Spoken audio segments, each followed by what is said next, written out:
So, hello guys. So, the topic today is about power of sine and cosine. So, this topic is under to the integral calculus. Get?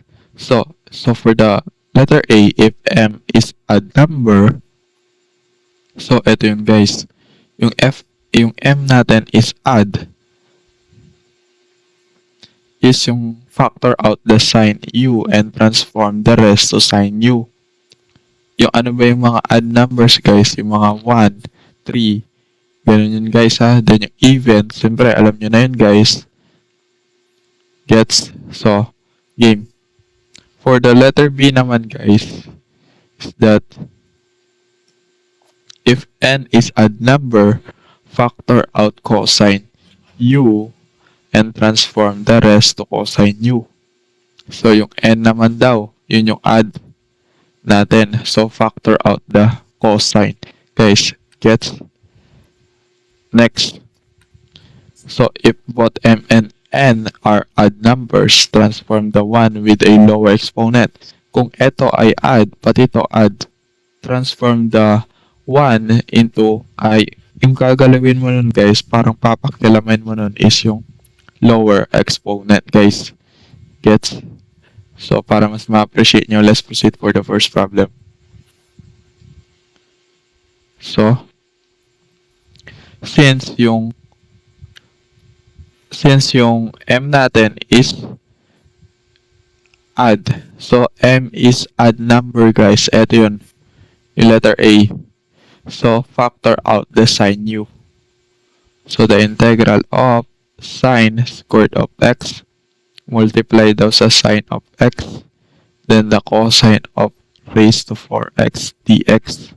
Since na-factor out na natin siya guys, kasi eto, pag pinag-multiply mo yung dalawa, ang lalabas is sine cube guys. Gets? Next. Is that the integral of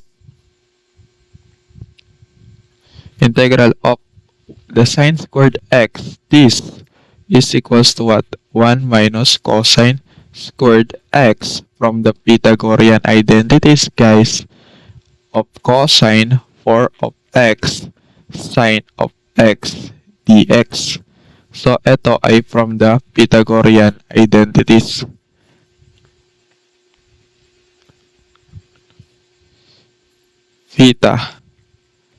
Pythagorean. Yan guys ha. Gets? Next.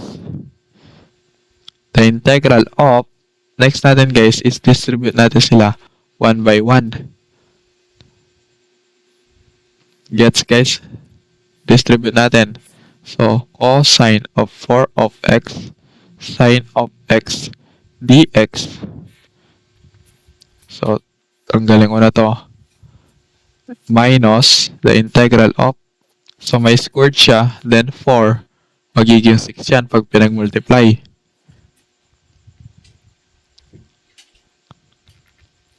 Dx. Gets? In-integrate ko na sila ng 1 by 1. Next. So, yung u natin dyan is cosine of x. The derivative of this is equals to negative sine of x dx. And the dx is equals to what? Du over negative sine of x. Gets guys? Next is that the integral of yung cosine natin, wait, the cosine is represented as u, pati dito sa kabila. And the dx is represented as what? Du over negative sine of u. Gets? Next is that u raised to 4, yun yung cosine. The sine x, copy. What is the value of the dx? It's negative du over sine of x minus the integral of u raised to 6. The sine of x, negative du over sine of x. Gets? Next. Pwede na natin siyang i-cancel ang sine. Then yung natira is u raised to 4 du minus integral of u raised to 6 du. We all know that this format can be used by what? Power formula. So, 4 plus 1 is 5 over 5 minus u raised to 7 over 7 plus c. The value of u is cosine of x. Substitute lang natin guys. Katapos na natin may substitute yung cosine of x, which is the value of u. That makikita nyo dito guys is may negative. Ilalabas natin yun. Ito yun. Then ito yun yung negative. Then ito pa negative. Pag nalabas natin yan, negative times negative is what? This will be equals to positive. So negative of cosine of 5 of x over 5 plus cosine of 7 of x over 7 plus c. So this will be the final answer for the integral of sine cube x cosine raised to 4 dx. Gets? So using the power of sine and cosine. So the next problem guys is the sine squared 4x and cosine cube 4x. So yung m natin is eto. Tapos yung n natin is add. Gets guys? So the integral of, if n is add, factor out the cosine. So sine squared 4x, cosine squared 4x, and then cosine of 4x dx. Nag-factor out na ako. So this will be the squared and squared din to. So pinactor out ko na siya kasi pag pinag-times mo to, makukuha mo is 3. Gets? So the integral of sine squared 4x cosine of 4x, and then from the Pythagorean identities, this will be equals to 1 minus sine squared 4x. Sine squared 4x dx. Next, the integral of, distribute tong lahat na to dito sa 1 tsaka dito sa kabila. So sine squared 4x cosine of 4x dx minus the integral of sine 4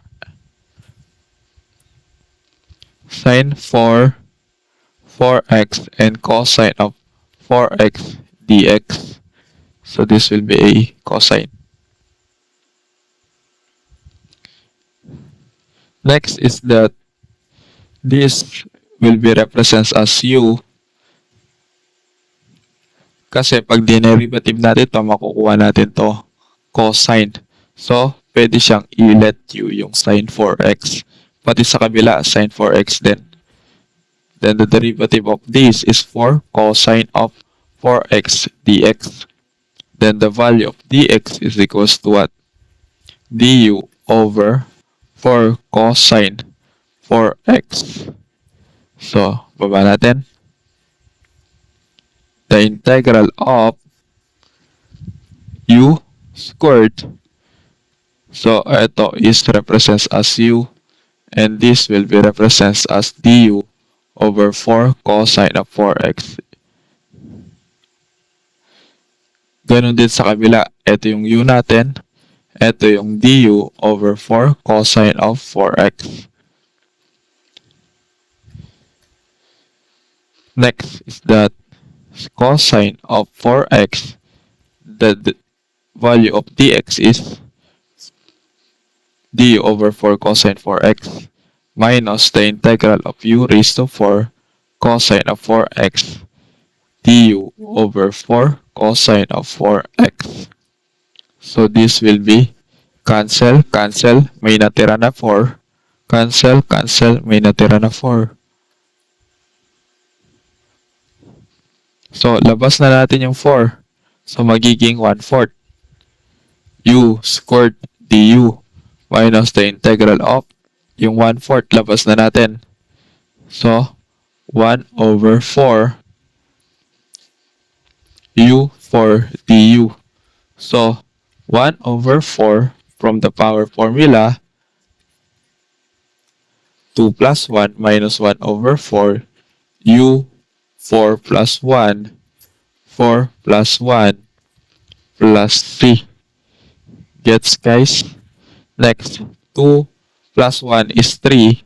4 times 3 is 12 u cube minus 1 over 5 na to. 5 times 4 is 20 u raised to 5 plus c. The value of u is sine 4x. Substitute the value of u, 1 over 12 sine of cube 4x minus 1 over 20 sine of 5 4x plus c. So, this will be our final answer for that problem, guys, using the power of sine and cosine. Gets? So the next is that the integral of sine 5x cosine of cube x dx. So means that the m is odd and n is odd. So transform the lower exponent, which is 3. Gets, guys? So sine of 5 of x cosine squared of x cosine of x dx. Bakit hinahati sa dalawa, guys? Kasi nakasaad sa sa rules na dapat mag-transform tayo ng isa, kumbaga babasagin natin. Kasi pag pinag-times natin to, the exponent will add from the loss of exponent, guys. Next, the integral of sine 5 of x cosine of x from the Pythagorean identities is equals to 1 minus sine squared of x dx. The integral of sine of 5 of x cosine of x dx minus the integral of sine 7x cosine of x dx. So, nag-distribute lang ako. Itong lahat na to, distribute ko dito, tsaka dito, guys. Gets? So, in-integrate ko na rin sila ng 1 by 1. So the value of u is cosine, ay sine. U is sine. Bakit sine? Kasi kapag dinerivative ko ang sine, makukuha ko ang cosine. Pag dinerivative ko tong cosine, guys, is makukuha ko dyan is sine. Sine lang siya mag-isa. Sine lang, ganyan. Pero hindi natin siya pwedeng lagyan ng raised to 5. Gets, guys? So the derivative of this is cosine of x dx, while the dx is equals to du over cosine of x. Gets, guys? So game. This will be represented as u, and this has a value of du over cosine of x. U du over cosine of x. The integral of the sine will represent as u. Ang cosine is cosine of x, and the dx represents as du over the cosine of x minus the integral of u raised to 7 cosine of x. The dx represents as cosine of x. So this will be cancel, cancel, cancel, cancel. So ang natira, u raised to 5 du minus u raised to 7 du. So this will be a power formula na lang, guys. Nagpa-plus 1 lang ako, guys, sa taas, and the exponent will be the denominator. What is the value of u is sine 6x. So double check natin if sine nga. Ito, sine, substitute na lang natin.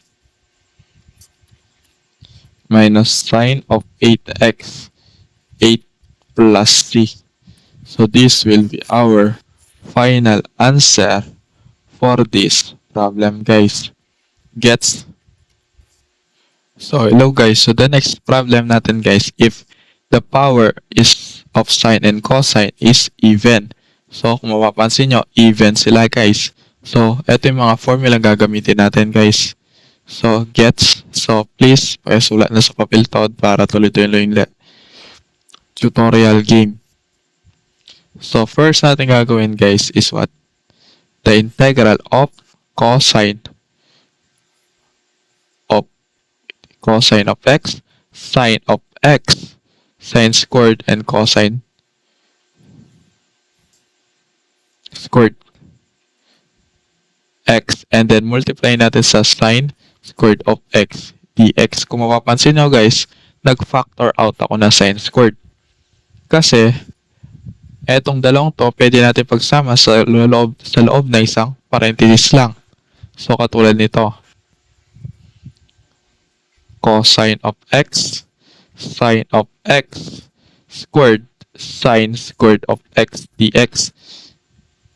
Bakit ko ganyan? Kasi may formula tayo ng cosine of x and sine of x. And pag ito dinistribute ko dito, makukuha ko tong value na to. Gets guys?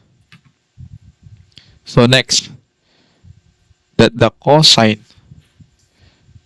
So this from the formula is that, eto guys, makikita nyo sa formula kanina yung nakasulat na kulay green, is that sine, ayaw mabura, sine 2x is equals daw sa 2 sine of x, cosine of x. Pero wala naman 2 dito. So, ang gagawin natin guys is divide both sides by 2. Pag dinivide ko both sides by 2 to, cancel to, cancel. So, ang natira is sine x and cosine of x. So, it means that the value of cosine x and sine x is equals to sine 2x over 2. Sine 2x.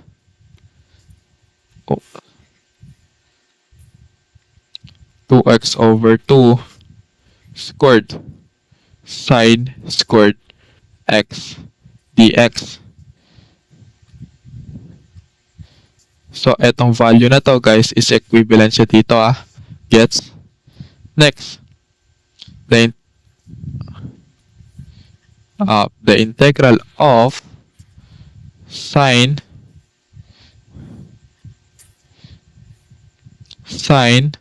etong 2 distribute ko, sine squared 2x. Then, etong 2 distribute ko dito, 2 squared is equals to 4. Then, ilalabas ko siya, di ba 4 na to. 4 na yan, ilalabas ko, magiging 1/4. So, sine squared of x dx. Gets guys? Next is that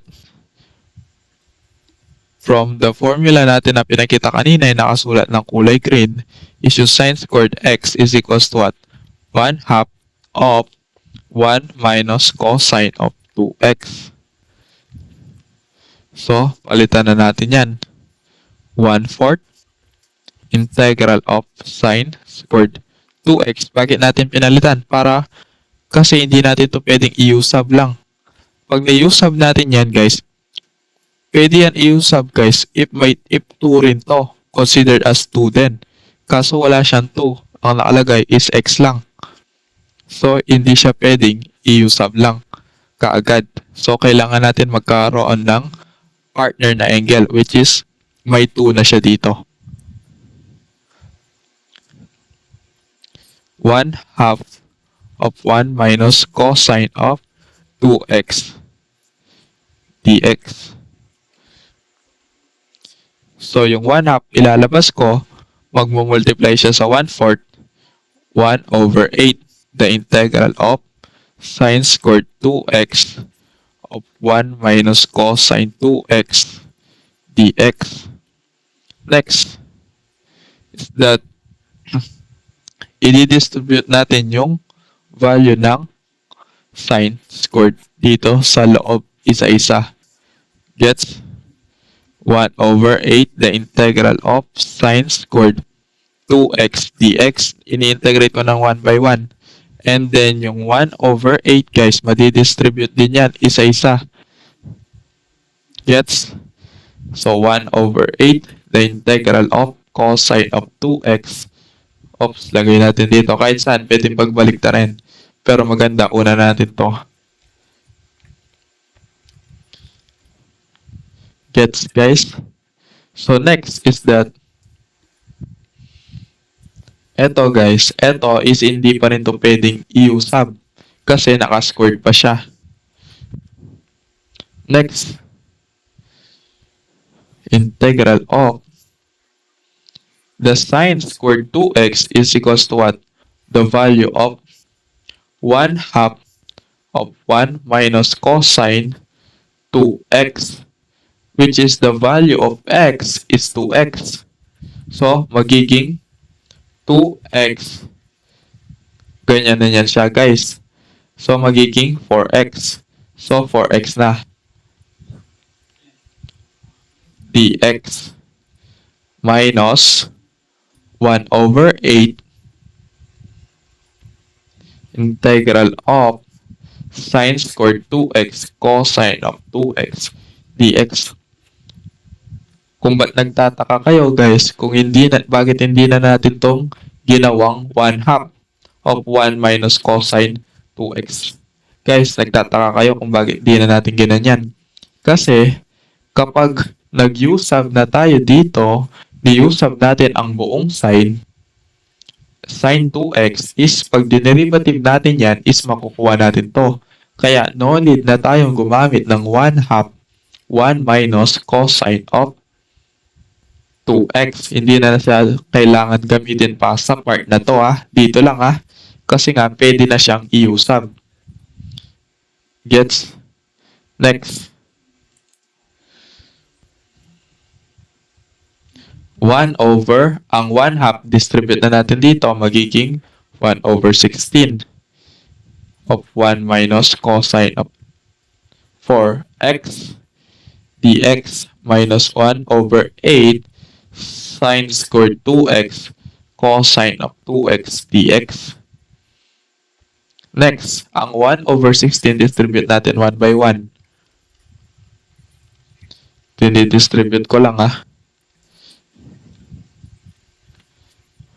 minus 1 over 8 sine squared 2x cosine of 2x dx. Oops.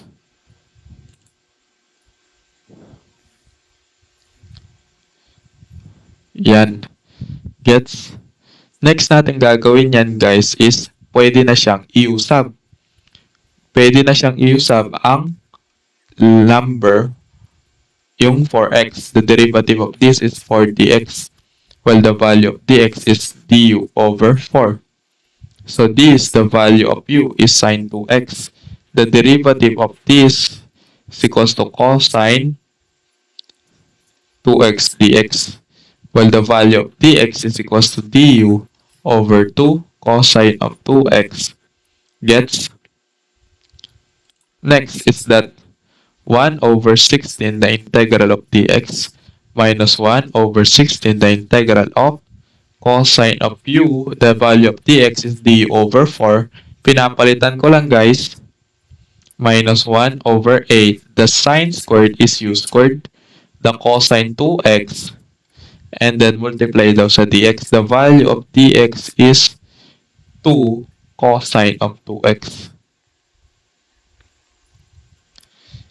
Gets, guys? So, next is, pwede na siyang cancel. So, ang natira is 2. So, ito is, labas ko na yung 4. Yung 4, guys, pag nilabas ko yan, magiging 1/4. Then, magmumultiply siya sa 16. So, 1 over 16, the integral of dx minus 1 over 16 times yan sa 1/4.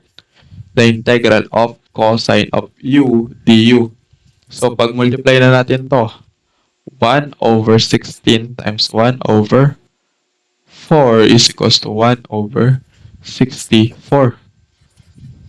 So, burahin na natin to. Is equals to sa 1 over 64 minus 1 over 8. So, yung 2, multiply ko sa 8, magiging 16. U squared du. Next, the integral of 1 over 16, 1 over x ay 1 over 16x na yan. 1 over 64, the integral of cosine of u is equals to what? Sine of u minus 1 over what? So, 16. So, eto guys. Kung ito, in-integral ko to guys, maging u cube plus c na yan, di ba? So, ang 16 times 3 guys is what? 1 over 48. The integral of u cube plus c. So, what is the value of u? Sorry, wala na dapat yung integral sign. So, u cube plus c. Gets guys? What is the value of u? 1 over 16 of x minus 1 over 64 sine, ang value ng u dito is 4x minus 1 over 48. The value of u dito sa kabila is sine 2x.